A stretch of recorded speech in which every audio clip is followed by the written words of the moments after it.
Have you ever felt this quiet frustration that's hard to explain? The feeling that you talk more than others, but somehow people don't really listen? That you try to be honest, open, and decent, yet you're still brushed aside, overlooked, or treated like you're optional instead of essential? You show up as yourself. You share your thoughts, your struggles, your plans, believing that authenticity will earn respect. And then one day, it hits you. People don't value you the way you thought they would. Not because you're a bad person, not because you're incapable or unintelligent, but because you're too easy to read.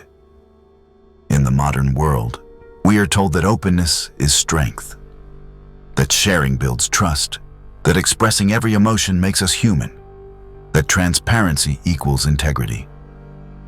It sounds beautiful, but it hides a brutal truth no one likes to say out loud. The world does not run on sincerity alone.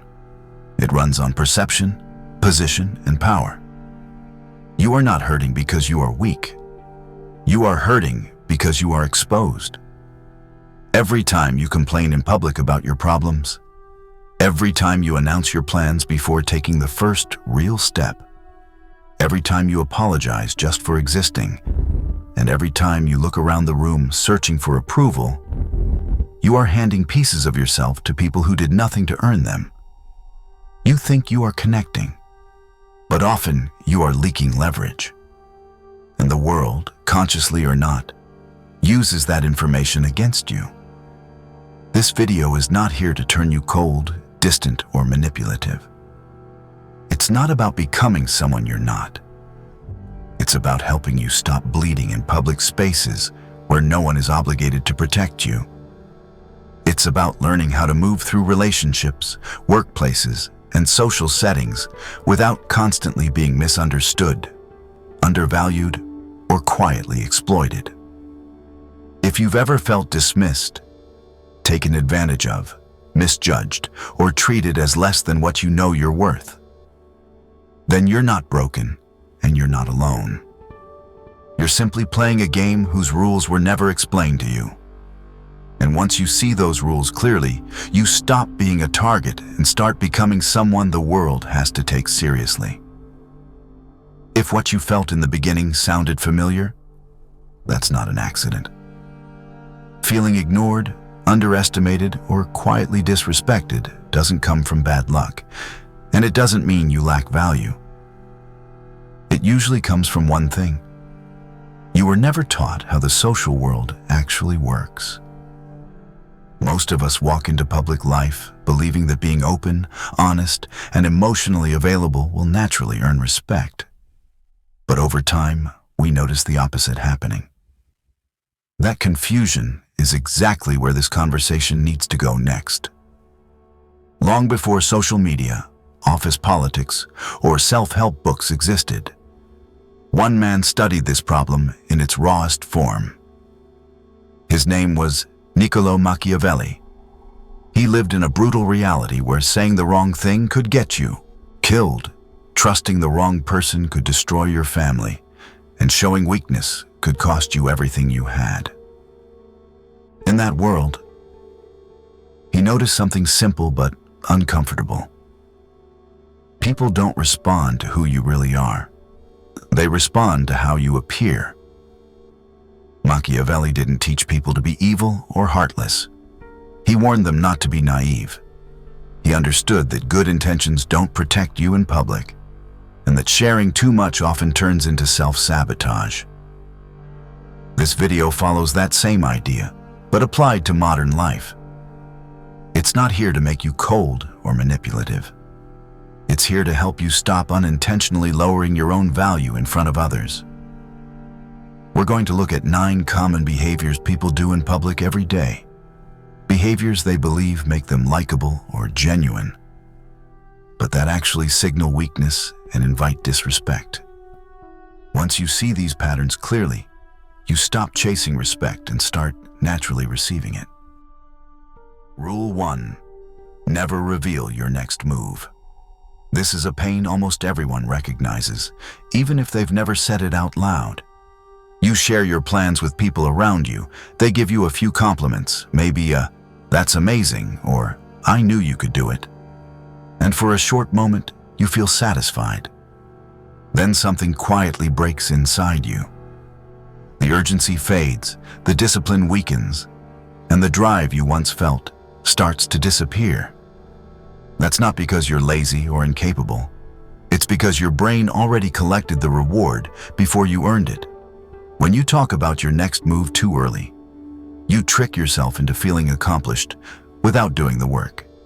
Every time you say, "I'm about to start a business," "I'm changing my life," or "I'm working on something big," you believe you're creating motivation, but in reality, you're creating risk. You give potential competitors time to adjust. You give envious people space to interfere, and most dangerously, you give yourself the illusion that progress has already been made. Machiavelli understood this instinctively. Power does not like transparency, because transparency removes protection. The moment your intentions are public, they are exposed to opinions, doubt, and resistance. Silence, on the other hand, keeps your energy focused and your options open. Think of someone who disappears for 6 months without explanation, no updates, no announcements, no performance for the crowd. Then they return with a different body, a different income, and a different presence. That person doesn't need to explain anything. Their results speak for them, and results are always more intimidating than promises. People fear what they can't track and respect what they can't predict. When you broadcast your plans, you invite noise into something that should be protected. But when you move quietly, you deny the world access to your process. There is a reason serious people reveal outcomes, not intentions. A promise asks for belief, but a result forces recognition. Mystery builds gravity, and execution builds authority. If you want to be taken seriously, stop narrating your future and start building it in silence. Rule 2. Never complain about your problems in public. Complaining feels natural when you're under pressure, but it does not make people care more about you. It quietly places you in the category of the weak. This is a hard truth, but an important one. The people who don't care will stop listening almost immediately, and the people who do listen often feel a hidden sense of relief that your situation is worse than theirs. When you complain in public, you are sending signals you don't intend to send. You are announcing that you see yourself as a victim of circumstances, that life is happening to you instead of being directed by you. Even if that isn't true, perception is what matters. Leaders understand this instinctively. They don't broadcast frustration, and they don't unload their struggles on random audiences. They either endure in silence or change the situation. There is no third option. Imagine 2 people who lose their jobs at the same time. One spends weeks telling anyone who will listen how unfair it was, how stupid the company is, how unlucky they feel. The other simply says, "I'm restructuring a few things right now," and keeps moving. Who do people trust more? Who feels stable, composed, and worth betting on? Pain is unavoidable, but public pain is optional. This doesn't mean you pretend everything is fine or bury your emotions until they explode. It means you choose where your vulnerability belongs. You talk to a mentor, a close friend, or a professional, not to the crowd. When you carry your struggles with composure, people sense strength even if they don't know the details. There is a quiet respect given to someone who is under pressure and still shows control. Suffering is not meant to be displayed like proof of effort. Suffering is meant to be transformed. When you stop advertising your problems, you stop inviting judgment, pity, and subtle disrespect. You don't need to explain your weight to everyone you meet. The strongest response to "How are things going?" is often a calm smile and a simple, "I'm moving forward." That sentence alone tells the world that you are still in command of your life. Rule 3. Never lose your composure in public. Anger feels powerful in the moment, but in reality, it acts like a map that leads straight to your weakest points. The person who makes you angry is not stronger than you. They simply gain temporary control over your emotions. The moment you raise your voice, slam a table, snap at someone, or react impulsively, you give away information about yourself. You show people exactly where your limits are and how easily you can be pushed past them. In public settings, this is costly. A person who shouts is rarely feared. They are usually dismissed. A person who stays calm, quiet, and measured creates discomfort because no one can tell what they are thinking or what they might do next. Machiavelli understood this clearly when he warned that someone who cannot rule themselves will never rule others. Emotional control is not about suppressing feelings. It is about choosing when and how they are expressed. Think about leadership for a moment. A boss who yells, insults, or loses control becomes a source of jokes once they leave the room. People obey them on the surface, but secretly lose respect. Now imagine a leader who goes quiet when something goes wrong, who looks directly at the situation, pauses, and speaks slowly. The room tightens. People pay attention. That silence carries more authority than any outburst ever could. When you lose your temper in public, you don't look strong or passionate. You look predictable.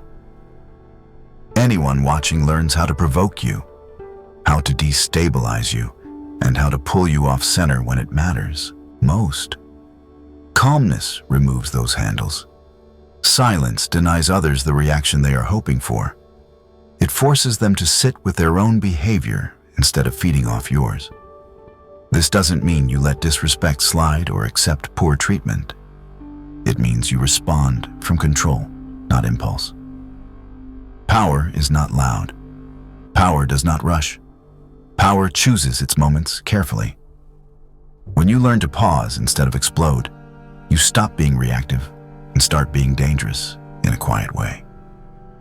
In public life, the person who controls the temperature of the room controls the room itself. And silence, used at the right moment, is the purest form of authority. Rule 4. Never apologize when it isn't necessary.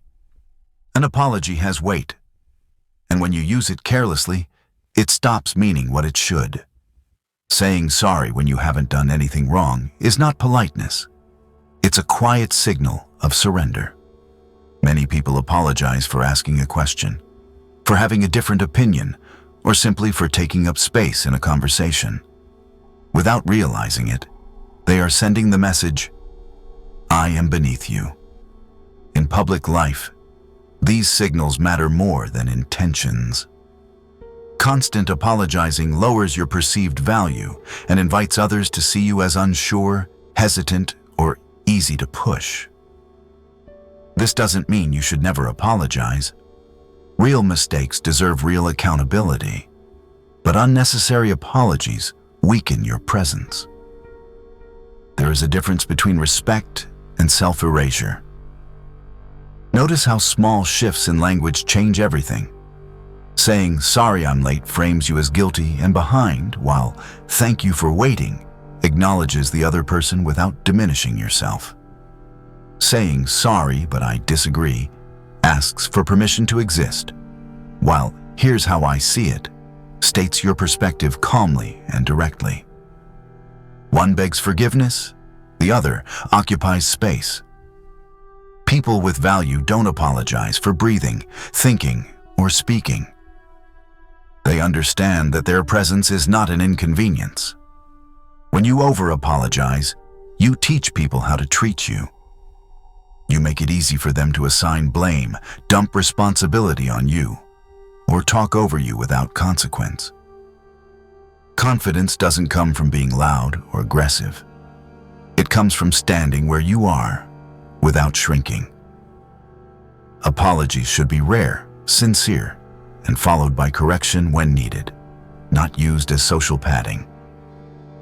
When you remove unnecessary apologies from your speech, something subtle but powerful happens. Your words land with more weight, your posture changes, and people begin to listen differently. You stop asking for approval and start projecting quiet certainty. In public spaces, certainty commands respect. You don't need to announce your worth, you just need to stop apologizing for it. Rule 5. Never reveal your financial situation. Money touches one of the deepest nerves in human psychology, and that's exactly why talking about it in public is dangerous. When people see you as poor, they don't see your potential. They see limitation, and limitation invites disregard. When people see you as rich, they don't see success. They see comparison, and comparison breeds envy. Both positions expose you. Poverty attracts pity, and pity quietly turns into disrespect. Wealth attracts jealousy, and jealousy creates silent enemies who smile at you while waiting for you to slip. Machiavelli understood this dynamic clearly. Envy doesn't announce itself, and compassion often hides contempt. That's why the most strategic position is financial ambiguity. Intelligent people don't brag about what they have, and they don't complain about what they lack. They allow others to assume, never to know. Think about how differently people treat someone they believe is struggling versus someone they believe is doing well.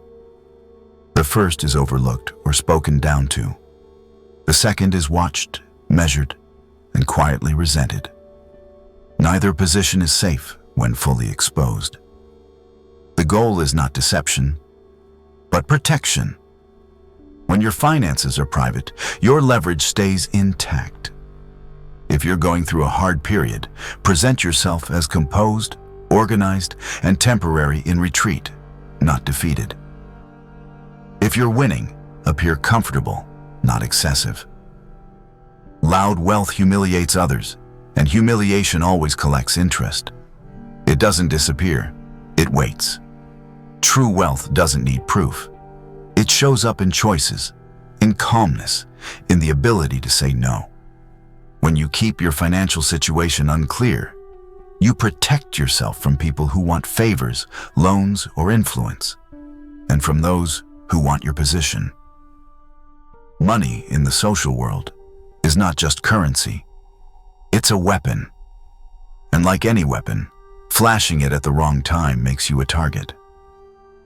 The smartest move is to keep it holstered. Let people sense stability without seeing the numbers.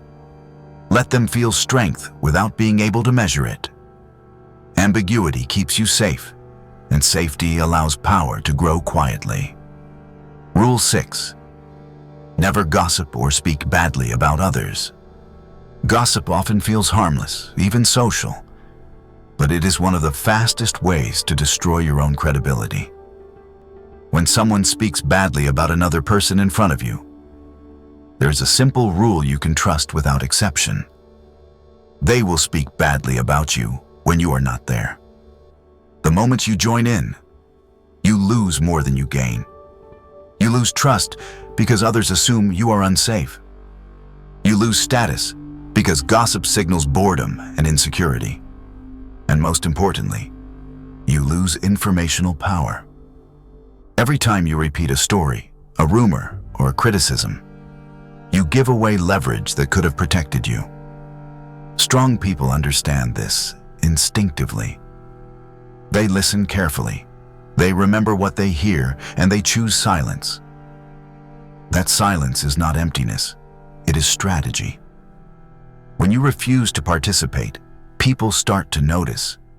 They become cautious around you, not because you are threatening, but because you are unreadable. Think about how you feel when someone tells you private details about a mutual friend. Even if you smile, a thought forms immediately. If they're telling me this, what are they telling others about me? that doubt never disappears. Gossip poisons relationships slowly and quietly. It turns every interaction into a calculation. Machiavelli warned that a person in power must avoid being despised, and few things generate contempt faster than someone who spreads stories. Speaking badly about others makes you look petty, emotional, and reactive. Silence does the opposite. It suggests control. It suggests depth. It suggests that you don't need cheap bonds to feel connected. This doesn't mean you are naive or uninformed. On the contrary, you often know more than anyone else in the room. The difference is that you don't leak it. When people realize you hear everything but say nothing, they treat you differently. Words become careful. Behavior becomes restrained. In public life, the person who knows but doesn't speak holds quiet authority. Silence creates uncertainty, and uncertainty creates respect. Rule 7. Never explain your life philosophy in public. There is a quiet trap hidden inside the urge to explain who you are and what you stand for. The moment you publicly announce your standards, you hand the world a measuring stick to use against you. When you say things like, "I live a disciplined life," or "I never lie," you may think you are setting an example, but what you are really doing is building a trap for yourself. All it takes is one bad day, one mistake, one moment of weakness, and suddenly you are no longer human, you are a hypocrite. People stop listening to what you do and start waiting for you to fail. This is not because they are cruel. It's because public standards invite public judgment. Machiavelli understood that appearing virtuous is often safer than declaring virtue. The more rigidly you define yourself out loud, the less flexibility you have when life tests you. Think about how people react to someone who constantly talks about their values, their routines, their mindset. At first, it sounds impressive. Over time, it becomes irritating. And eventually, it becomes ammunition. Every slip is noticed, remembered, and exaggerated. Living your philosophy quietly avoids this trap. When you act with consistency instead of explanation, people draw their own conclusions. They start asking questions instead of pointing fingers. Why is he so calm? Why does she stay focused when things get chaotic? Those questions create respect without forcing it. Silence gives you room to adapt without being accused of betrayal. This doesn't mean you lack principles. It means your principles are strong enough not to need advertising. Words invite comparison, but actions set the standard. When you stop preaching your code, you remove the spotlight from your mistakes and place it on your results. The strongest position is not to tell the world who you are, but to let the world figure it out on its own. Live first, speak later, and often say nothing at all. Rule 8. Never seek approval or validation. The need for validation is one of the most deeply conditioned habits we carry, and it quietly shapes how others see us. The moment you look for approval, you place yourself in a lower position. The one asking to be judged is always weaker than the one doing the judging. This doesn't mean you stop listening or become arrogant. It means you stop outsourcing your self-worth. When you fish for compliments, check reactions in the room, or adjust your opinions to fit the group. You hand control of your confidence to people who have no responsibility to protect it. Machiavelli understood that authority comes from being self-contained. A person who needs to be liked cannot lead, because their decisions are chained to other people's moods. Ironically, when you stop trying to impress, something unexpected happens. People start paying attention. Indifference to approval creates curiosity. Calm self-respect creates gravity. Think about how differently you react to someone who is constantly seeking affirmation versus someone who seems grounded regardless of the room. One feels needy, the other feels solid. Validation creates a hierarchy in every interaction. The one performing for approval assigns themselves the lower rank, while the one observing holds the higher ground. This dynamic operates whether you acknowledge it or not. The danger is that once you give others the power to lift you with praise, you also give them the power to destroy you with criticism. Praise and insults are two sides of the same mechanism. When you become immune to both, you become difficult to manipulate. This doesn't mean you stop caring or become emotionally numb. It means your standards come from within, not from applause. You measure yourself by your actions, your discipline, and your consistency, not by how loudly others react. When you carry yourself this way, people feel it. You don't announce confidence, you radiate it. Self-respect doesn't chase attention, it attracts it. Rule 9. Never expose your wounds in public. The world is not a therapy room, even though modern culture often pretends it is. When you publicly announce your deepest insecurities, your unresolved trauma, or your emotional wounds, you may believe you are being brave or authentic. But the social consequences are rarely compassionate. When you say things like, "I'm insecure," or "I'm afraid of being abandoned," you think you are creating closeness. A predatory mind hears something very different. A clear instruction manual. They hear, "Threaten to leave and I gain control," or "Question their worth and they will fold." This is not because everyone is cruel, but because the world operates on hierarchy, not healing. Vulnerability has a place, but that place is private and earned.